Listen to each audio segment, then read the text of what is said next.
आपको लिए चलते हैं कि इजराइल में फिलहाल क्या परिस्थितियां हैं। तेल अवीव से रिफत अब्दुल्ला हमारे साथ लाइव जुड़ रहे हैं।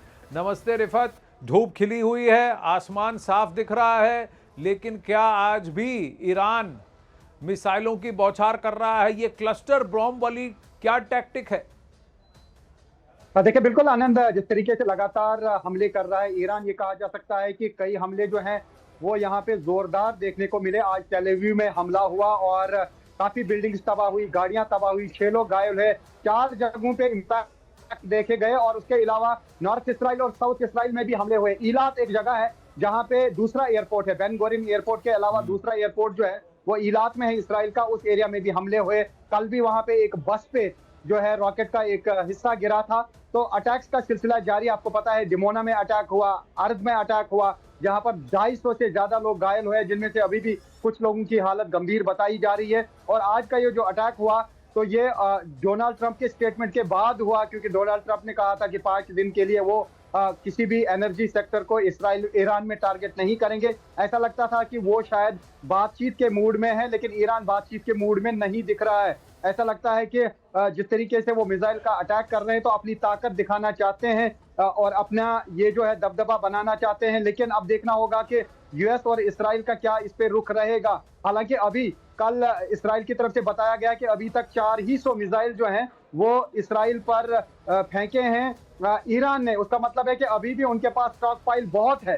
कब तक ये स्टॉक चलेगा, कब तक नए मिसाइल उनके पास आएंगे, ये क्या पाना मुश्किल है। हालांकि यहाँ पर भी बैटरी लगता है कि कुछ एयर डिफेंस सिस्टम्स में कमजोर हो गए। हालांकि यहाँ पे multi layer air defence system है। यहाँ पे जो आयरन डोम की बात की जा रही है वो तो शॉर्ट रेंज मिसाइल्स के लिए लगता है, खासतौर से जो लेबनान यानी हिजबुल्लाह की तरफ से रॉकेट आता है उसका एयर डोम मुकाबला करता है, लेकिन आयरन डोम मुकाबला करता है। लेकिन इसके अलावा यहाँ पे एरो 3 है, डेविड स्लिंग है, यहाँ पे अमेरिका का थार्ड है। लेकिन ऐसा लगता है कि काफी जगहों पे एयर डिफेंस सिस्टम को इवेड कर रहे हैं ये मिसाइल। या तो कोई नए ऐसे मिसाइल आ रहे हैं जो इसराइल समझ नहीं पाता। और आपने क्लस्टर बॉम्ब की बात की, क्लस्टर बॉम्ब आता है तो वो जब वॉर हेड यहाँ पे पहुंचता है आसमान में, हम देखते हैं कि बहुत सारे बॉम्ब इर्द गिर्द बिखरते हैं और उसमें से जो बॉम्ब गिरते हैं वो कहीं पर भी निशाना बनाते हैं।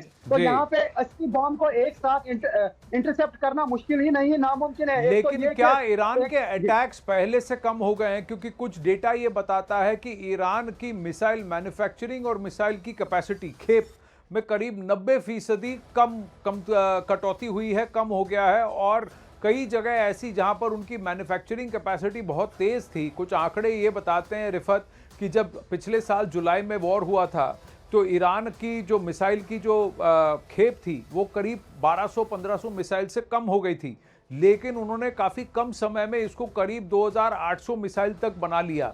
लेकिन अब इस वॉर में जो करीब 24-25 दिन चल चुका है, इसमें भी इनकी खेप में काफ़ी कम हो गई है। लेकिन इसमें जो सप्लाई चेन के साथ वो फटाफट वृद्धि कर सकते थे, उस पर भी आघात हुआ है। तो मैं आपसे ये जानना चाहूँगा कि तेल अवीव में पहले जितने मिसाइल आते थे, क्या उस संख्या में और उसकी फ्रीक्वेंसी में कमी हुई है? 6 महीने का जिक्र किया। अगर वो 2800 मिसाइल बना पाए, उसका मतलब 1 महीने में वो 400 मिसाइल बनाते हैं। तो इसराइल का कहना है कि अभी तक उन्होंने 400 मिसाइल इस्तेमाल किए, यानी 4 हफ्ते में अगर उन्होंने 400 मिसाइल इस्तेमाल किए, उतने तो फिर नए बन रहे हैं। तो ईरान के लिए तो इसराइल के लिए तो बहुत बड़ा खतरा बना हुआ है। और इसराइल में बहुत ज्यादा बैटरी लगती है, क्योंकि एक मिसाइल को बहुत सारे इंटरसेप्टर्स लगते हैं, वो भी मिसाइल और रॉकेट होते हैं। और अगर यहाँ पे बैटरी कमजोर पड़ गई, जो भी वहां से मिसाइल और रॉकेट आएंगे वो तो डायरेक्ट हिट करेंगे और तबाही मचा देंगे। एक तरफ से तो ईरान की तरफ से मिसाइल दागे जा रहे हैं, दूसरी तरफ से रॉकेट दागने का सिलसिला हिजबुल्लाह की तरफ से जारी है। फ्रीक्वेंसी की बात कर रहा हूं कि फ्रीक्वेंसी ज्यादा है या कम है रिफत। और दूसरी बात कि ईरान की मैन्युफैक्चरिंग फैसिलिटी को काफी क्षति पहुंची है, तो कहीं ना कहीं ईरान पर भी अब ये दबाव है कि वो कितना इस वॉर को खींच पाएगा। क्योंकि हर रोज कहा जा रहा है, आंकड़े दिखा रहे हैं कि हर रोज एक गिरावट आ रही है, ईरान कितने मिसाइल दाग रहा है उसमें। तो मैं आपसे जानना चाह रहा हूं कि प्रत्यक्ष आपको ये दिख रहा है कि फ्रीक्वेंसी कम हो गई है? देखिए आनंद, कल ऐसा लगा था जब डोनाल्ड ट्रंप का स्टेटमेंट आया तो कुछ घंटे के लिए पॉज जरूर देखने को मिला, 5-6 घंटे। उसके बाद धड़ल से एक के बाद एक जो है मिसाइल अटैक लॉन्च किए गए। तकरीबन 12 घंटे में 8 मिसाइल अटैक लॉन्च किए गए। उसमें टेल अवीव में 4 जगह पे मिसाइल गिरे और उसके अलावा जो है साउथ इसराइल में भी, नॉर्थ इसराइल में भी, हाइफा पे भी अटैक किए गए। तो जी। अभी फ्रीक्वेंसी उतनी कम नहीं हुई जितना समझा जा रहा है। अभी भी अटैक्स का सिलसिला जारी है। लेकिन जिस तरीके से यूएस और इस्राएली फोर्सेस दावा कर रहे हैं कि ईरान में मिसाइल लॉन्चर्स तबाह कर दिए गए हैं और मिसाइल की कैपेबिलिटी जो है वो कम कर दी गई है, तो अगर हम मान के भी चलें कि 50% भी कम हुई होगी, तो अभी भी ईरान के पास 50% स्टॉक पाइल हो सकता है। और अगर इसराइल ने जी। यह ऑफिशियल स्टेटमेंट कर दिया कि 400 मिसाइल लॉन्च किए गए हैं अभी तक, अगर 400 नंबर है, उसका मतलब है कि अभी और भी मिसाइल जो हैं वो यहाँ पे पहुंच सकते हैं। हालांकि जी। ईरान ने मिडल ईस्ट की बाकी कंट्रीज पे भी काफी सारा एम्यूनेशन खर्च किया, काफी सारे मिसाइल और रॉकेट दागे और जी। ड्रोन भी वहां पे दागे। हालांकि इसराइल में ज्यादा ड्रोन अटैक नहीं किए जाते हैं। अब देखना होगा कि अभी क्या रुख रहेगा, लेकिन ऐसा लगता है कि अभी ईरान जी। बातचीत के मूड में नहीं देखिए, है। ड्रोन्स का इस्तेमाल उन्होंने आसपास की गल्फ देशों में किया है, क्योंकि वहां पर वो शाहिद, हदीद ड्रोन्स और शाहिद 101 काफी उनके काम आए। रिफत, बहुत बहुत धन्यवाद। आप सेफ रहें, सुरक्षित रहें। बहुत बढ़िया काम कर रहे हैं आप न्यूज़ 18 के लिए वहां पर इन तेल अवीव। खबरों का सिलसिला आगे बढ़ाते हैं, इसी युद्ध की बात करते हैं। ईरान के साथ युद्ध में अमेरिका पानी की तरह पैसा बहा रहा है। पश्चिम एशिया में जंग का पूरा गेम प्लान बदल गया है। शीर्ष नेतृत्व के खात्मे के बावजूद ईरान जंग में घुटने टेकने को राजी नहीं है और ना ही इजरायल पीछे हटने को तैयार है। अरबों रुपए के नुकसान के बाद ट्रंप फिलहाल नरमी बरत रहे हैं, लेकिन बेंजामिन नेतन्याहू इस युद्ध को अंतिम अंजाम तक ले जाने की कसम खा चुके हैं। ये रिपोर्ट देखिए। जब इजराइल चाहेगा तब रुकेगी जंग। नेतन्याहू की जिद में फंस गए हैं ट्रंप। नेतन्याहू से दोस्ती मजबूती या मजबूरी? ट्रंप के लिए युद्ध रोकना क्यों है जरूरी?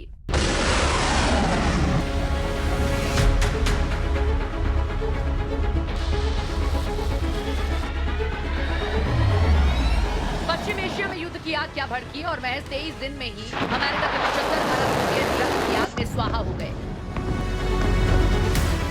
अमेरिका को रोजाना 325 करोड़ रुपए ईरान के साथ युद्ध में झोंकने पड़ रहे हैं।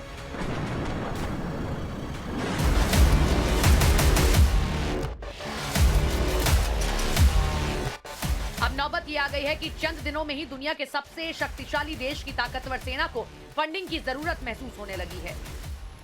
ईरान के साथ युद्ध जारी रखने के लिए अमेरिकी कांग्रेस से रक्षा विभाग ने 200 अरब डॉलर की अतिरिक्त फंडिंग की डिमांड की है, जिसे अमेरिकी कांग्रेस का बजट ऑफिस कोरोना काल के बाद अब तक की सबसे बड़ी डिमांड बता रहा है। हॉर्मुज़ स्ट्रेट पर शिकंजा कसने के लिए, ईरान को मात देने के लिए अमेरिका की लड़ाई हवाई हमले और नौसैनिक मिसाइलों पर निर्भर है। अमेरिका वार कर रहा है तो ईरान पलटवार कर रहा है। जितनी तबाही ईरान में हुई है, उतनी ही नुकसान अमेरिका को भी सहना पड़ रहा है। जॉर्डन में अमेरिकी एयरबेस पर हमले में 4,550 करोड़ के थाड़ का रडार तबाह हो चुका है। पश्चिम एशिया में अमेरिकी बेस पर हमले में करीब 3,000 करोड़ रुपए का नुकसान हो चुका है। एक टॉम हॉक मिसाइल की कीमत करीब 32 करोड़ रुपए है और अमेरिका करीब 6 दिन में 300 टॉम हॉक मिसाइल फायर करने में 9,600 करोड़ रुपए फूंक चुका है। इंफ्रास्ट्रक्चर का तबाही के साथ साथ अमेरिका अब तक अपने 13 सैनिकों को भी खो चुका है। ये आंकड़े बताते हैं कि ईरान के हमलों का मुख्य निशाना अमेरिका के महंगे सैन्य सिस्टम रहे हैं। खास तौर पर रडार और सैटेलाइट कम्युनिकेशन सिस्टम को ईरान ने ज्यादा टारगेट किया। यही वजह है कि युद्ध में पूरी ताकत झोंक चुके ट्रंप के सामने अब धर्म संकट की स्थिति पैदा हो गई है। कभी ईरान को अल्टीमेटम दे रहे तो कभी जुबान को नरमी, लेकिन ट्रंप की रियायत रास नहीं आ रही है। उनके ही दोस्त नेतन्याहू को जो ये कह रहे हैं कि ईरान पर हमले रुकने नहीं चाहिए, पश्चिम एशिया में धधक रही युद्ध की आग ईरान और लेबनान की बर्बादी के साथ ही ठंडी पड़ेगी। מוקדם יותר היום שוחחתי עם ידידנו הנשיא טראמפ. הנשיא טראמפ מאמין שיש סיכוי למנף את ההישגים הכבירים של צה"ל וצבא ארצות הברית כדי לממש את יעדי המלחמה בהסכם, הסכם שישמור על האינטרסים החיוניים שלנו. במקביל, אנחנו ממשיכים לתקוף גם באיראן וגם בלבנון. אנחנו קודשים את תוכנית הטילים ותוכנית הגרעין עד דק. ऐसा लग रहा है कि ईरान का युद्ध नेतन्याहू की जिद बन गई है और ट्रंप के गले की फांस, क्योंकि अमेरिका पर खर्च का बोझ दिन पर दिन बढ़ता जा रहा है। CSIS के आकलन के मुताबिक हर दिन अमेरिका को एयर ऑपरेशन पर 280 करोड़, नेवी ऑपरेशन पर 140 करोड़ और ग्राउंड ऑपरेशन पर करीब 15 करोड़ रुपए खर्च करने पड़ रहे हैं, क्योंकि अमेरिका ने अपने सैनिक अभी जमीन पर नहीं उतारे हैं। ट्रंप ने फिलहाल 5 दिन के लिए संघर्ष को सीमित रखने का दावा किया है। So the discussions took place yesterday. They went into yesterday evening. They want very much to make a deal. We'd like to make a deal too. We're going to get together today by probably phone because it's very hard to find a country. It's very hard for them to get out, I guess. But we'll at some point very, very soon meet. We're doing a 5-day period. We'll see how that goes. And if it goes well, we're going to end up with settling this. Otherwise, we'll just keep bombing our little hearts out. Trump के लहजे में बदलाव दिख रहा है, लेकिन Netanyahu के तेवर कम नहीं पड़ रहे हैं। जंग जारी रखने की लागत और ताकत दोनों ओर से जारी है। ईरान पीछे नहीं हटना ये साबित कर रहा है कि पश्चिम एशिया की ये महाजंग अमेरिका के लिए आर्थिक और रणनीतिक रूप से काफी महंगी साबित हो रही है।